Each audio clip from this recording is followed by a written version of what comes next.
Alright, so I'm near the town of Mexican Hat and I'm driving out on this road to do a sandal recovery mission.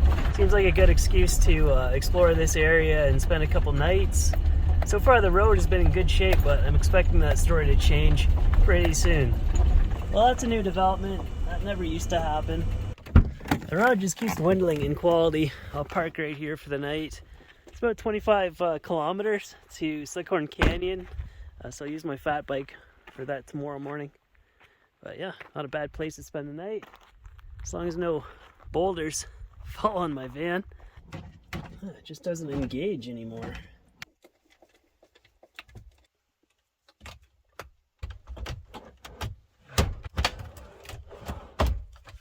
Yeah, I think that's got it.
That was good. I needed that. I was trying to recoup all the calories that I burned in that last video. I think I'm ready to go for another one. Hike, that is, not burger.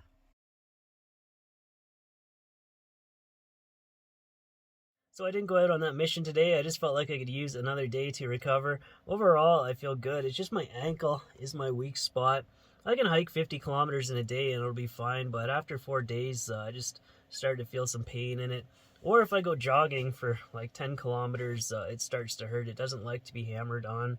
I've always been small. I struggle to put on muscle mass. I have like no natural athletic ability. In high school, I placed last in just about every single track and field category, and there's always those kids that were just naturally gifted and they won everything. That was not me.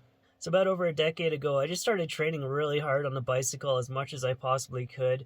I could barely ride 15 kilometers at the start, but I managed to push it up to about 250 in a day. And I also used to get really sore knees, but I just strengthened them up to a level that they never bother me anymore. So it's just my ankle is my weak spot. Maybe if I got one of those resistance bands and did some presses that I could strengthen it up. All right, let's do some gear reviews, starting it with the Garmin Fenix 6 Pro watch that I got last spring. It's got the built-in maps, but I find they're completely useless. The screen is just too small and it's too slow and clunky to look at them.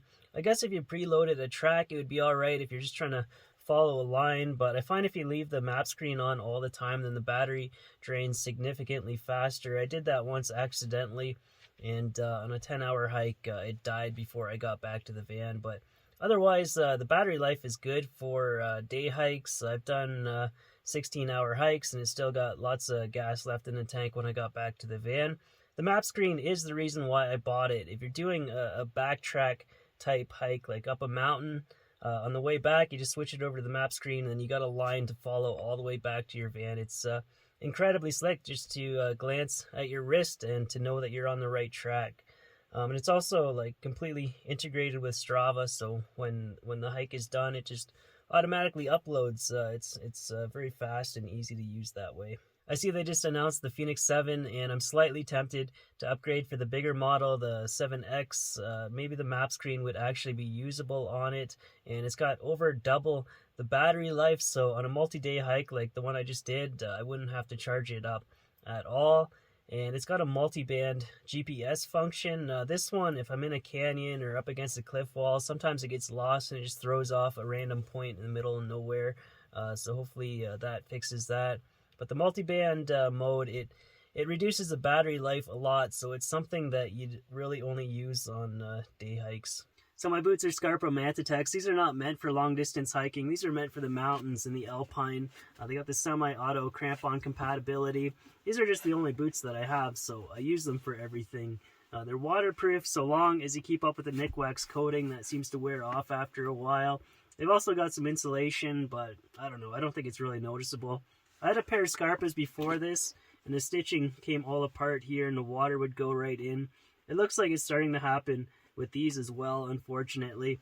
I'm not really a brand loyal person. It's just like in Canada, Scarpa is the most readily available and easy to buy, so they keep taking my money. It was the same story with the van. This was the only full-size 4x4 van that I could find. I mean, you could get a Sprinter. It's the only factory-produced 4x4 van available in North America, but I didn't want a Sprinter. I was lucky to get this one, though. They sell fast. They're hard to find. And cargo vans, they're not supposed to be good-looking, but out of all of them, I think the GMs are my personal favorite. I like the way they look. And I have no use for a high roof or a pop top or anything like that. It's just more area to heat, and I'm totally comfortable with a low roof. Totally happy with this. A lot of people ask about my pants. These are Fjallraven Vita Pros. They're advertised as a rugged, outdoorsy type thing. I mean, they're nice looking pants and they fit well, but they're not really that durable. This is what they start to look like after a month in the mountains. The company, they do offer free repairs if you send them in. I've done that in the past. I was hoping that they would completely take it apart and replace this entire panel, but all they did was sew a patch over the rip section, and I mean, another couple weeks and that's just going to rip off too.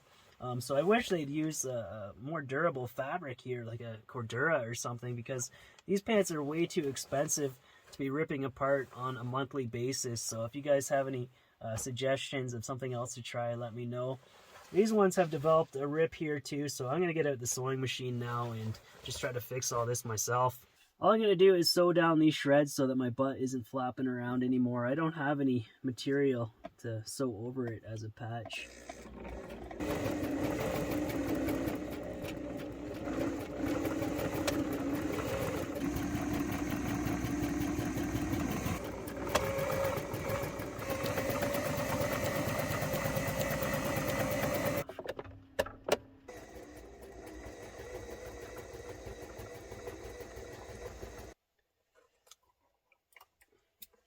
But a lot of these outdoors companies, they start to become fashionable and it's more about appearances, but I've still got faith in Fjallraven. I've got their shell jacket too, and it seems to be good quality, but that's better than before. At least I'm not going to be exposing myself out there.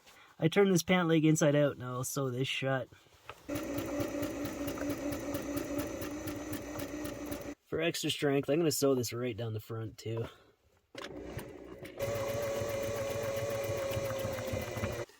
Beautiful, beautiful. Oh,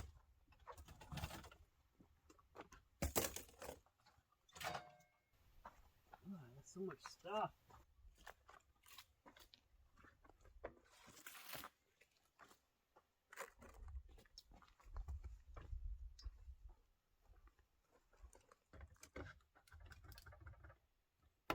Tomorrow is go time, and it's going to be a big day. It's 25 kilometers just to reach the Slickhorn Canyon, and I don't know how far I can ride the bike, and I cannot hit any cactus or thorns because I'm running tubes. I'll pack in my air pump and patch kit and all that stuff.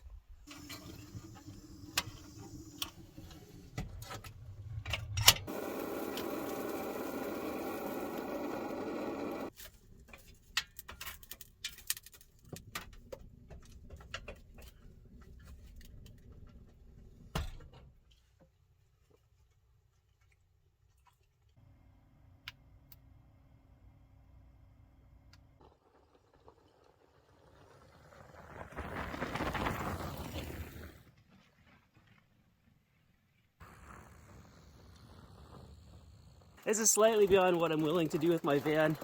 This would be a perfect kind of trail to have an electric motor on this bike though. It's been on the to-do list for a while, but up in Canada, all the trails involve river crossings and I just destroy it, so that's why I haven't done that.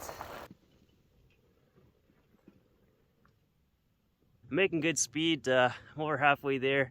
I have video footage of the last known location of those sandals, so once I reach the slick horn, I'll hike up to that point and start looking around.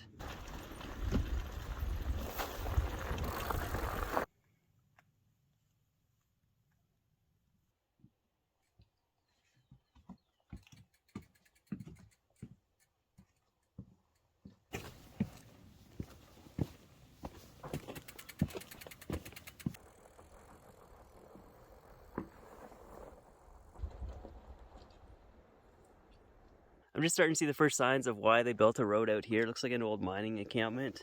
Lots of old cans around. Oil. I can just vaguely read Coors on this one.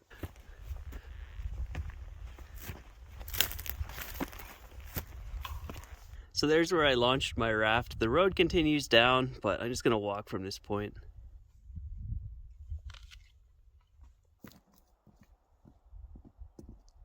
At one point in time, this was considered to be drivable for somebody's commute to work.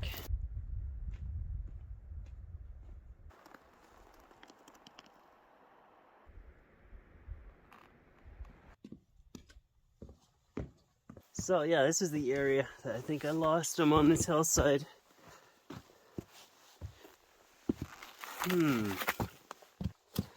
Yes.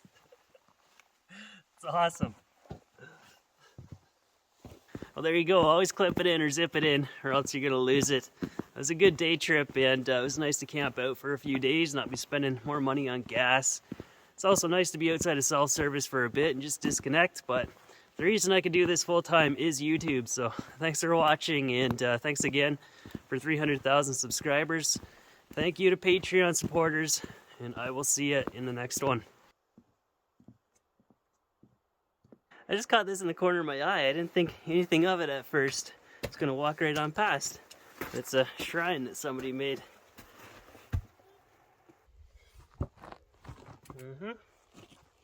Yeah, that's what you get for running tubes in the south.